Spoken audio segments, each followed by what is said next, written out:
Hello, Math Champions. In this video, we're going to learn about how to solve quadratic equations by the method of factorization.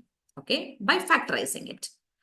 Okay, now before we go into learning all of these things, I'm sure that you have understood what is quadratic, what is equation, what is the meaning of factorizing, and how do we use algebra tiles like this. All of these things you should know. If you do not know, pause the video, stop the video, go back to learning all those things.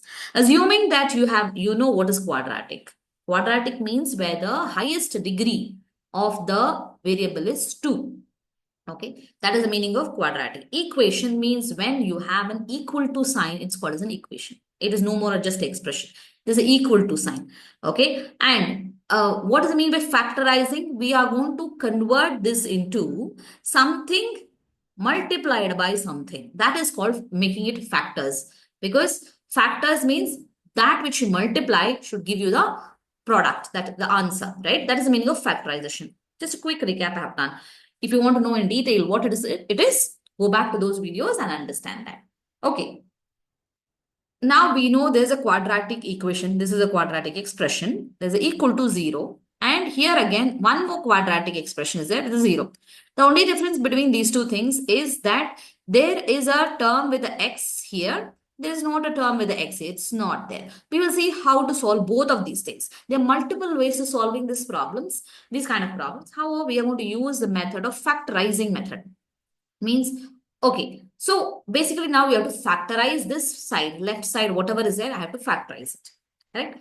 And for this factorization, I could do in multiple ways. I can just take it as, I can just take it as one method. However, I like to show to you in this format, because that is more colorful, more interesting. This is x squared minus 9. This is x squared minus 3x plus 2. The same things that we saw in this, we are seeing here. And that's what we are going to do. What is the meaning of factorization? Basically, I have to get this into a rectangle or a square.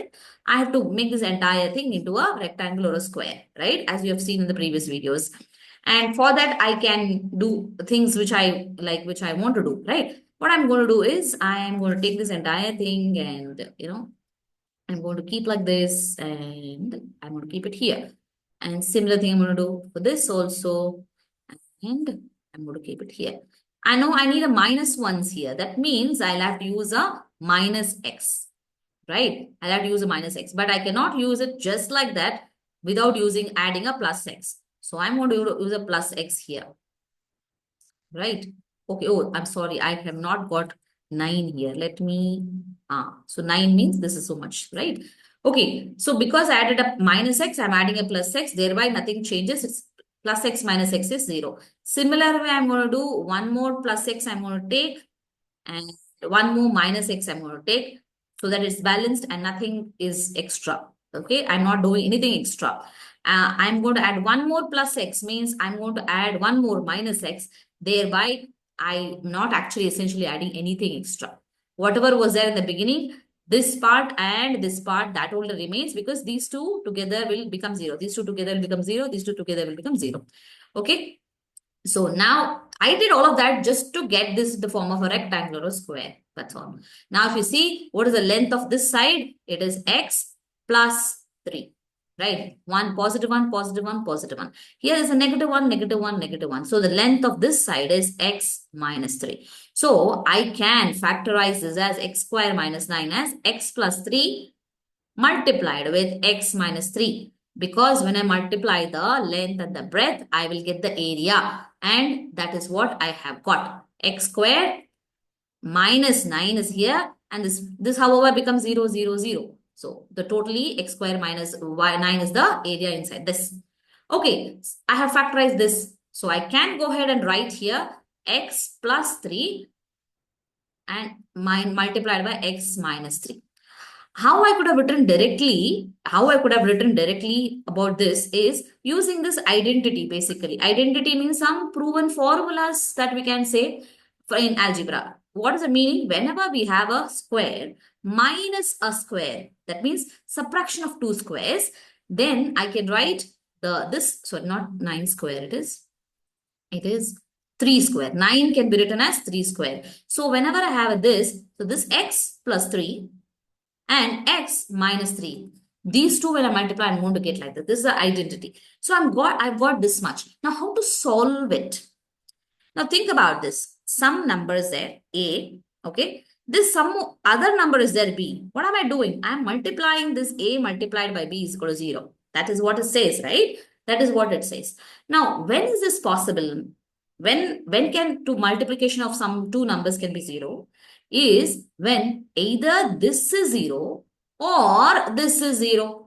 One of the terms is 0, right? So, from this, what I can say is x plus 3. Either this is 0 or x minus 3. That is going to be 0. One of the situations is true.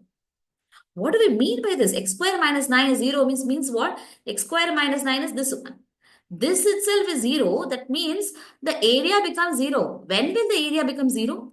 The area will become 0 when the length becomes 0 or the breadth becomes 0, right? Any one of the things becomes 0. If both the big things become 0 also, it can happen. But at least one of the things should be 0. Correct. Then only the entire, if this becomes 0, it'll shrink down to this level. So it becomes 0. So we can say when we are factorized, the important reason why we are factorizing it is because when we factorize like this, we are getting something multiplied by something is equal to 0. In this situation, one of the things must be 0. One of the things must be 0. This helps us to finalize or at least assume or come up with possible solutions. That is the reason we factorize. Okay, that is the reason we factorize. Okay, coming to this. Now, if x plus 3 is 0, what happens? What is the value of x? I know we have to subtract a minus 3 on both the sides, isn't it? That's how we do it. So, x will be equal to minus 3. Otherwise, also just think what we added with 3 will give me a 0 if minus 3 is added. So, this is one possible solution. Or when I'm doing this side, I don't want to this minus 3. I'm going to add 3 on both the sides. I'm going to add 3 on both the sides. So that leaves me with x is equal to 3. So the possible solutions for this is x is minus 3 or x is 3. One of these situations. Just think and say now apply it here and you'll be able to see it here. If it is positive, minus 3 square minus 9. What happens? Minus 3 square is 9. 9 minus 9 is 0. Wow, I got this answer. Or if it is a plus 3, 3 square minus 9, that means 9 minus 9, which I'm getting a 0. Wow, I'm getting both the situations, I'm getting a 0. And that's why verification is also coming fine and it is correct. You see, right? Okay, this is how we factorize this problem. Now let's see again this problem, right? There are different ways of factorizing it using algebra tiles. We could factorize or directly also we can factorize. Let's do factorizing using algebra first. So what happens is 3x minus 3x plus 2, right? And x squared minus 3x plus 2. That's what the same thing is there here. Our objective is to make this into a rectangle. Rectangle, I need to make it. Now, if there is a minus, minus x, okay, if I am going to keep it here, what happens? It's, okay, I'm going to turn it here like this. I'm going to keep it like this and see, I'm just rearranging things. That's all, nothing else I'm doing.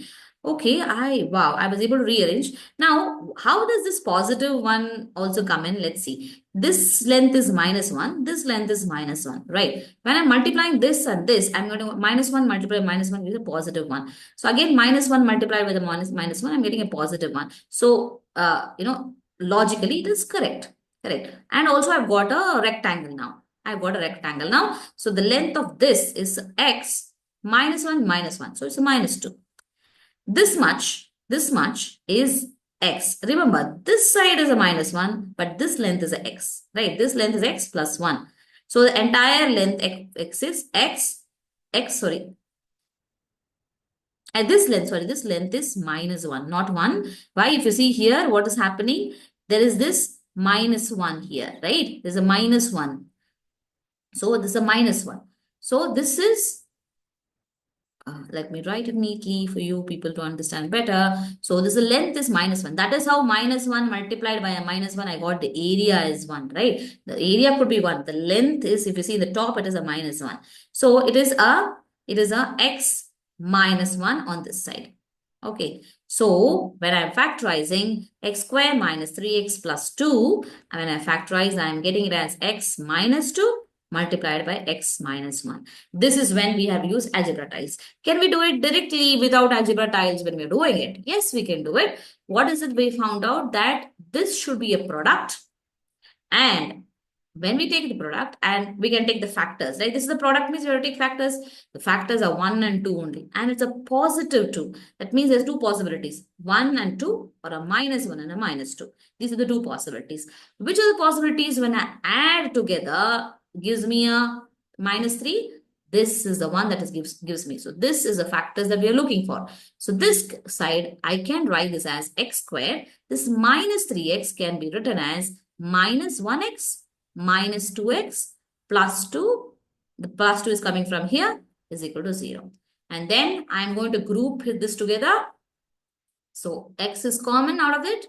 And what is left over is x, and minus 1 is left over. And here in these two things, I'm going to group, and the common thing is minus 2. What is left out? X. Now, see, there's a minus 2 in the common, right? And numerically, if you see the number wise, it's 1 only. But is it a plus 1 or a minus 1? Just you have to think, minus 2 multiplied with what? Multiplied with what can give me a plus 2 here? Okay, that I have to think. So what happens? Minus 2 multiplied by minus 1 only will give me a minus 2. So I got it. Okay. Now we know that in these two terms, x minus 1 is common. So x minus 1 I'm going to take. And what is left over in the first term is x. Second term, what is left over is 2. All the same, just like how we used to factorize. Now, the only extra step in solving such quadratic equations is, again, what happens to this? This is like a multiplied by a b. When such a situation happens, then we know that either x minus 1 is 0 or x minus 2 is 0. One of the things should be true. One of the things at least should be true. Okay. If x minus 1 is 0, that means the possible value of x is 1. Only then x minus 1 is going to be 0. Similarly, what minus 2 can be 0? Only 2. Right? Simple, like understanding, simple thinking can give you this answer. So, this or this, x could be 1 or x could be 2. That is when this is possible. X could be 1 or x could be 2. And this is how we are doing here also. If x is 1, what happens? This becomes, the area becomes 1. Here becomes a minus 1. Here becomes a minus 1. Here becomes a minus 1, plus 1, plus 1. What happens? Just think and see. There's a plus 1, plus 1, plus 1, 3 plus 1s, 3 minus 1s. The area becomes 0, isn't it? So, if you're having like this also, you can see how it is connected algebraic, with the algebra tiles, colorfully, how it is connected to geometry as well. I hope you're clear with solving quadratic equations by factorizing. Simply, you have to factorize. And when you factorize, the final important steps are these 3 steps only to solve it. After you factorize, you know that one of the terms at least is 0. And you take it out separately and you write the r in the between, and you get 2 possible solutions. And because it is a quadratic equation, that means the degree is 2, the possible solutions will be 2. Here there are 2 solutions possible, 2 solutions, and here also 2 solutions are possible. So, depending on the degree of the equation, you'll get that many solutions. That means if it's a linear equation, you'll get only 1 solution. If it's a quadratic equation, you get 2 solutions. If it's a cubic equation, that means x to the power of 3, then 3 possible solutions will come. This is how things are, okay? Okay, math champions, go ahead and solve many problems, many quadratic equations by factorizing. Keep practicing, keep learning, and only when you practice and you're able to do on your own, that is when you master the concept. As I always say, stay a math champion by practicing mathematics every day, and I'll see you in the next video. Until then, bye-bye.